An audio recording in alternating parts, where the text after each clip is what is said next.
At the age of 19, this woman ended her own life. This man self-deleted at 20. 20 due to complications from alcohol abuse. 23 by self-deletion. 23 from an overdose. 24 overdose. 27 overdose. 31 self-deletion. 36 self-deletion. What do these souls share in common? They were all widely recognized figures within the adult film sector, having departed this world due to mental health struggles that arose after their involvement in an industry much darker than it presents itself.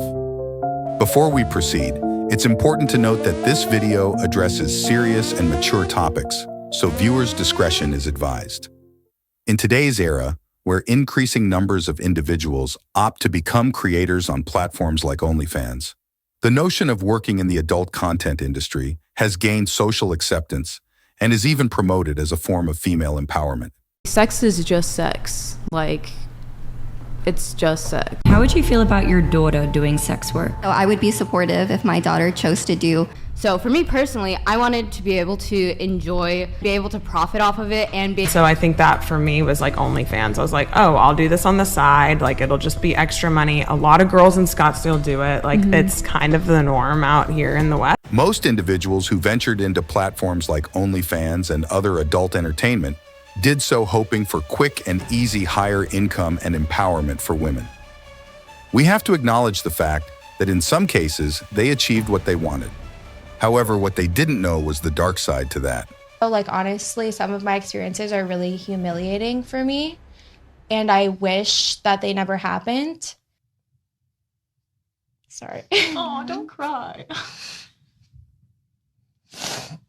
Do you think there is some sort of post-traumatic stress that is in you from this experience? Yes, and I think it kicks in mostly when I go out in public, because the stares I get, I feel like people can see through my clothes, and it brings me deep shame. It makes me feel like I lost all right to my privacy, which I did, because I'm one Google search away. Yeah.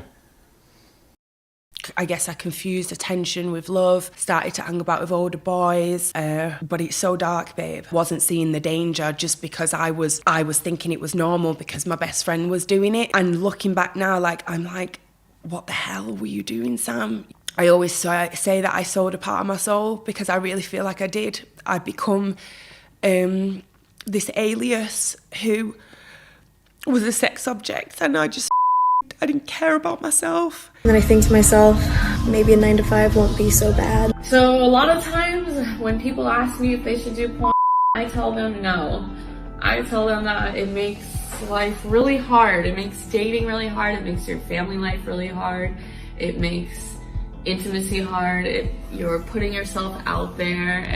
I send a very strong message to young girls, don't do porn, because as much I understand it, you want to embrace your sexuality, you want to say, screw the man, screw whatever, I can do what I want with my body, but you're just going to have a life of crap in front of you. What happens is, when individuals enter the adult industry, they often sense deep down that it may not be the right path for them. To cope with the demands of performing in front of the camera, many resort to using drugs and alcohol. Subsequently, addiction takes hold, leading them to depend on these substances. This often results in a destructive cycle where the earnings from their performances are spent on sustaining their drug and alcohol use. Were you taking these drugs before scenes, after scenes, between scenes? I lived on drugs because what happens when you become addicted is your body goes through intense withdrawals. So if you don't feed it what it needs, you're going to lose control of your bowels, your legs, everything's going to hurt. You're going to be in intense pain, far worse than the flu. You just feel awful. So I was on them every day. When I was down to my last 10 to 15 pills, I'm like, I need to call the dealer because if they don't have them, I need to figure it out. It was a vicious cycle of I'd get paid from porn, but then I'd have to go and chase the drug dealer. My net worth was said to be $3.4 million by the time I left the business. I left that industry with my last paycheck, $1,500. That was it. You're making money and then you're spending the money to get drugs. Yeah.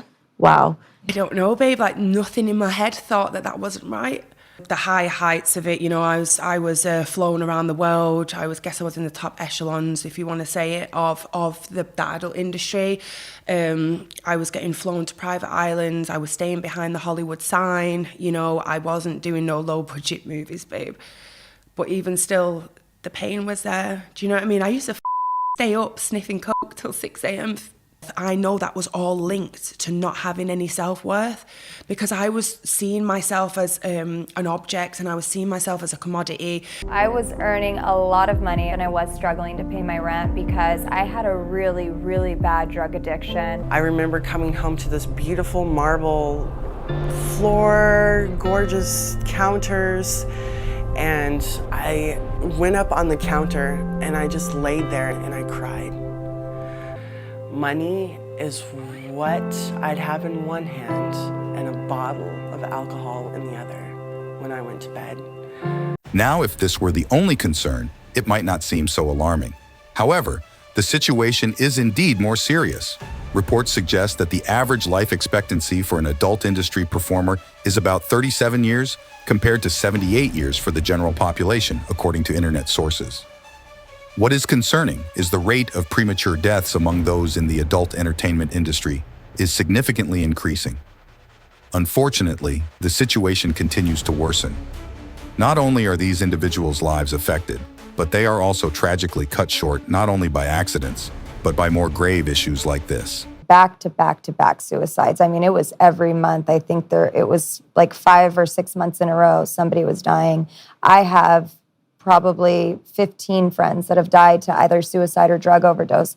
I just lost somebody that I was very close to last year. There's a very high death rate in the porn industry. Addicted to drugs and alcohol. I was the kind of person that the porn industry preys upon, and I tried to kill myself with prescription pills. I didn't care anymore. I would pop as many pills as I could get my hands on and then just drink and drink and drink, trying to overdose. When I would wake up from my suicide attempts, I would get drunk, and it was that realization that I hated who I became. I hated money, and it was killing me. And for 30 people who were dear to my heart, that I knew personally, that were in the industry the same time as me, what was next, they didn't see any light at the end of the tunnel. So 30 of those people have taken their life. According to various internet sources, 92% of men and 60% of women engage with adult content, and 1 in 5 mobile searches is for pornography. Despite the prevalence, only 7% of churches offer support programs for those affected. This industry not only devastates the lives of countless users, but also has dire consequences for its creators, who have been dying under tragically alarming and disturbing conditions. Next, we'll hear from a former adult film star about the adverse effects of her career. Listen closely as she discusses the deeper issues. Let's watch. A simple question, how would you like to be treated? Oh my gosh, I've never thought about that. God, that is so simple. I guess,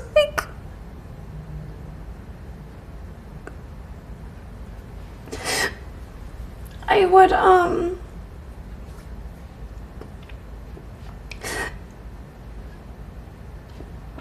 I wish that people would treat me how they would treat a married, registered nurse with 2.5 kids in Indiana.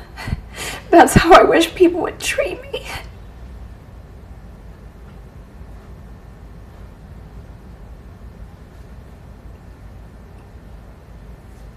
How would that change your life if they treated you that way? I would be so happy. I don't know. I never even thought about that before. But it'll never happen. That's probably why I don't think about it. I have to admit, that was tough to watch. As Ephesians 4:25 says, I have to tell the truth. Involving oneself in the adult industry is a sin, and Leviticus 19:29 warns us of the repercussions. And now you see how people in the industry actually feel deep down. This is why God said sex outside of marriage is a sin, Hebrews 13:4. Having said that, it does not mean I am better than anyone involved in that industry. We are all sinners, anyone who creates porn, consumers, and others. However, most of the time what happens is deep down, they feel that involving in the adult industry is morally wrong. How? Because of the Holy Spirit. 1 Corinthians 6:18-20. To all I say, God is merciful and loves us all deeply, including all those in the industry. However, we have to repent, which means we have to acknowledge our sins and not only feel genuinely sorry for them, but decide to change our behavior. Ladies and gentlemen, we have to change our behavior too. Always remember, God is merciful.